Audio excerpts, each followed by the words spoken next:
Assalamu alaikum wa rahmatullah wa barakatuh.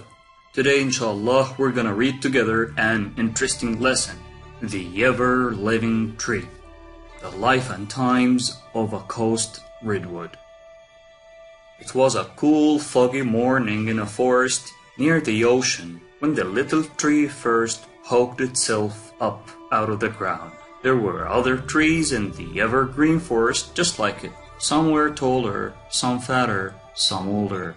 Eventually, scientists would call this tree Sequoia sempervirens, an ever-living sequoia. It would also be known as a coast redwood. More than 50 million years before this tree began to grow, different kinds of redwood trees grew all over the world. They lived at the same time as the dinosaurs until the glaciers came. Those slow-moving rivers of ice made many plants and animals extinct. The long narrow forest where the little tree grew stretched 600 miles along the western coast of the North American continent. It was bordered on the east by a huge mountain range and on the west by the Pacific Ocean. The movement of cold air from the ocean toward the sheltering mountains saved the forest from the glaciers. The cold, heavy air created low-hanging fog, very important to the little redwood tree's survival.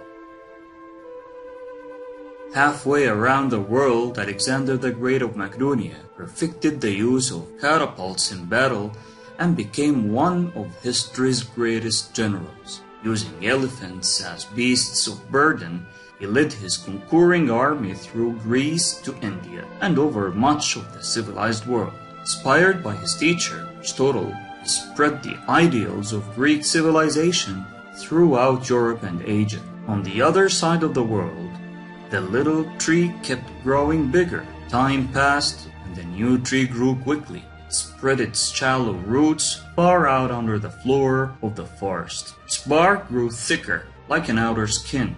It protected the living part of the tree, a thin circle of cells under the bark called the cambium. Every year, the cambium added a layer of bark toward the outside of the tree and a layer of new wood to the inside.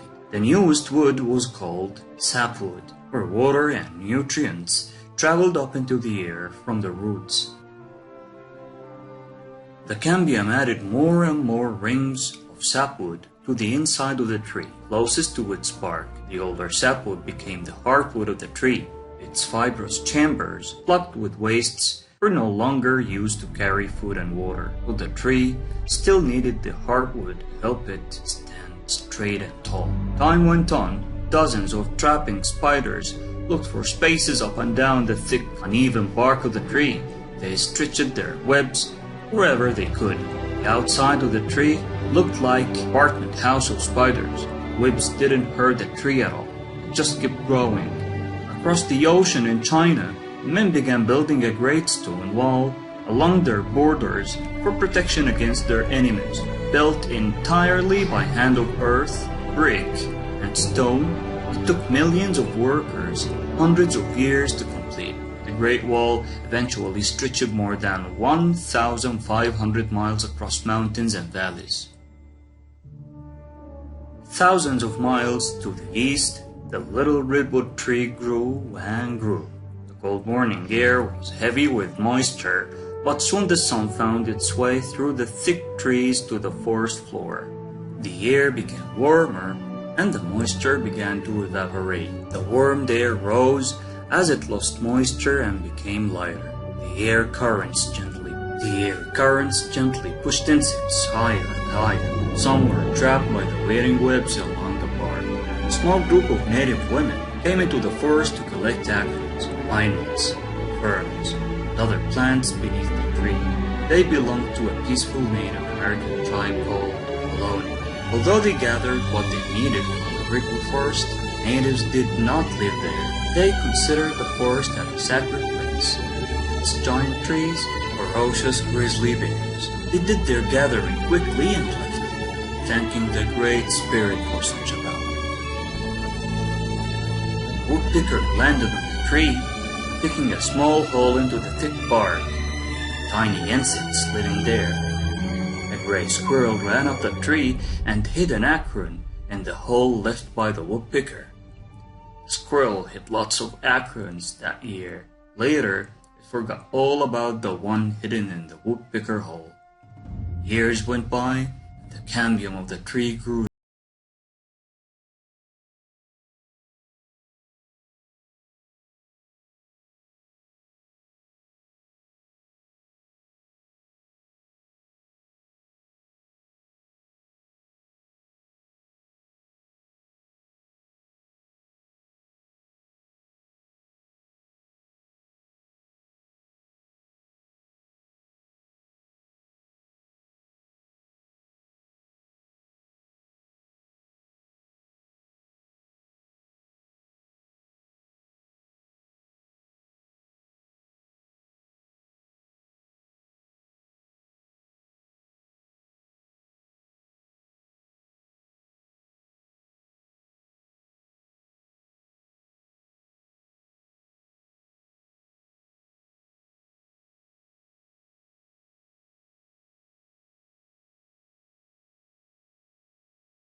To trade there for ivory and cola nuts from the south.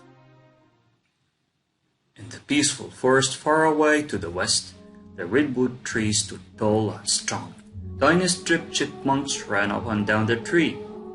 They nestled on a branch that grew in a strange and different way. Their branch had become a burrow. Its wood was curled into a lump cozy enough for a chipmunk to rest upon. Burl didn't stop the tree from growing higher and wider. By now it was over 250 feet tall. It was more than 50 feet around the bottom. It grew and grew and grew.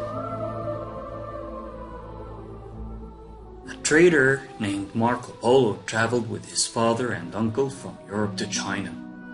They were the first outsider ever to be welcomed in China. They found gold, jewels, silks, and spices never before seen by Europeans. When they returned home, Marco Polo described the advanced customs they had found in China, a postal system, paper money, and the use of coal as fuel. The redwood tree grew taller and thicker. Its new rings of wood grew closer together like pages of a book. Its bark was almost a foot thick. Its twisted roots and drooped round sprouts up through the ground, encircling the tree in a fairy circle. Another smaller fire swept through the forest, clearing away loose brush from around the tree. Dense fibers in the tree snuffed out the flames again before there was any damage. Redwood cones fell from the tree's high branches. Many burst open when they landed, and some of their tiny seeds sprouted into the new trees. An Italian explorer named Christopher Columbus wanted to find a new route to China. Inspired by the explorations of Marco Polo, he persuaded the Queen of Spain to finance his voyage through uncharted seas to the west. Although Columbus didn't reach China, he landed as the southeastern part of North America and called it the New World. The redwood tree was almost 3,000 miles away from where Columbus landed, still growing in its sheltered forest far to the west. Deer walked the trails of the forest and found hidden areas to protect them from their enemies while they grazed on the lush vegetation. Gray foxes lived in the forest too. Some of their babies were born inside the tree's sheltered cave. Birds nested in the topmost branches of the tallest trees. Mammals, birds, insects, and reptiles lived together, replenishing their species every year according to a natural balance. On the northeast coast of North America, a small ship called the Mayflower brought a group of pilgrims to the New World. Many of them had been oppressed and dreamed of a land where freedom of religion will prevail. The pilgrims struggled to live through their first terrible winter in the New World. On the opposite coast, the tree provided a home for Mother Raccoon and her babies. The cave kept them warm and dry, safe from the grizzly bears and mountain lions. Time went on and on. The ever-living redwood tree kept growing bigger and bigger. It stood tall and silent in the middle of its fairy circle of younger trees. The United States of America declared itself as an independent nation in the New World with 13 colonies along the eastern coast of North America. General George Washington led the colonists through the bitter Revolutionary War with Great Britain to establish that independence. After the war, General Washington became the first president of the United States. The giant redwood tree was now more than 300 feet tall, one of the tallest living things on the face of the earth. One day, there was a terrible storm in the forest. Wind and rain lashed at the trees. Claps of thunder made the animals run and hide. A flashing bolt of lightning struck the base of the tree and its weakest part near the cave. The tree fell over on its side with a tremendous crash. Its huge trunk broke into pieces when it hit the ground.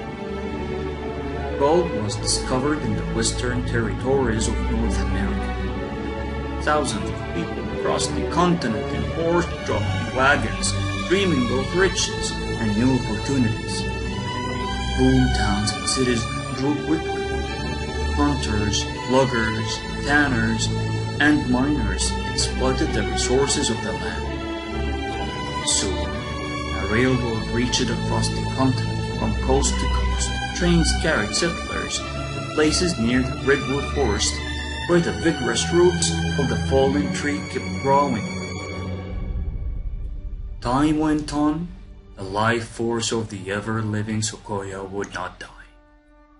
Its roots gave life and strength to the smaller trees around it.